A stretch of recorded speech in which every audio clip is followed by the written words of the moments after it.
Hello my fellow kabayan, ito po ang El Malahi Amusement Park. Ito po ay nasa Cairo, Egypt. Kaharap lamang po ng District 5 Mall. So pagdating nyo po rito, akit kayo ng escalator para naman makapagbayad sa kanilang cashier.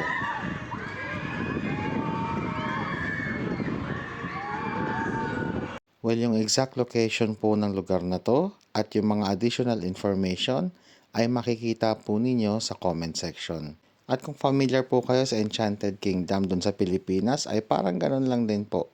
Pero hindi po ito kalakihan. Ang ganda lang ng pagkakaspacing nila. Pero loads, konting babala lang kapag winter kayo pumunta rito, alamin nyo yung temperature. Kasi ako akala ko okay na yung suot ko, pero bandang huli, lalo na nung gabi, naninigas na ako sa lamig. Well, sa video pong ito ay makikita naman ninyo kung ano-ano yung mga pwedeng paglibangan kahit ng mga bata, lalo na yung mga matatanda. Yung dalawang unggoy kong nakikita mo, ayan, sumasampa pa sa motor. Well, ang masasabi ko lang ay medyo pricey nga dito mga lods, pero sulit na sulit, lalo na kung nakikita mo nag-i-enjoy yung mga bata, lalo na yung mga mahal mo sa buhay.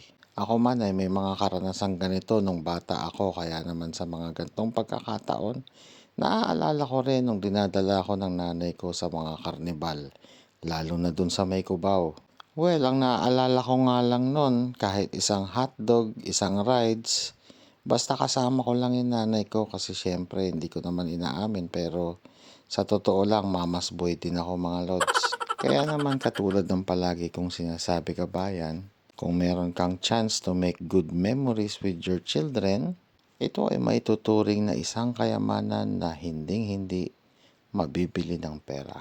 Dahil sa totoo lang idol, kahit gaano kakayaman, hinding-hindi mo na maibabalik ang nakaraan.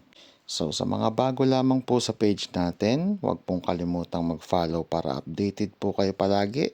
Ganon din po sa TikTok, sa YouTube pag nag-subscribe kayo, wala po yung bayad, huwag po kayong mag-alala.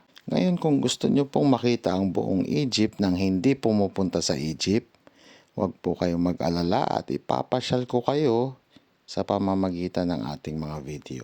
At ito nga po pala yung mga information na makikita ninyo sa cashier. Paki-screenshot na lang mga lods para may idea po kayo.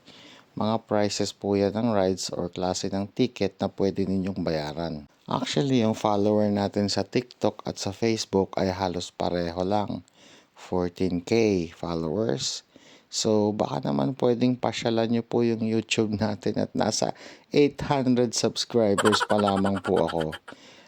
Tatanawin ko yung malaking utang na loob at lalong-lalo na sa mga nag-share ng ating mga videos, napakalaking bagay. Maraming salamat kabayan. Ingat and see you on our next video.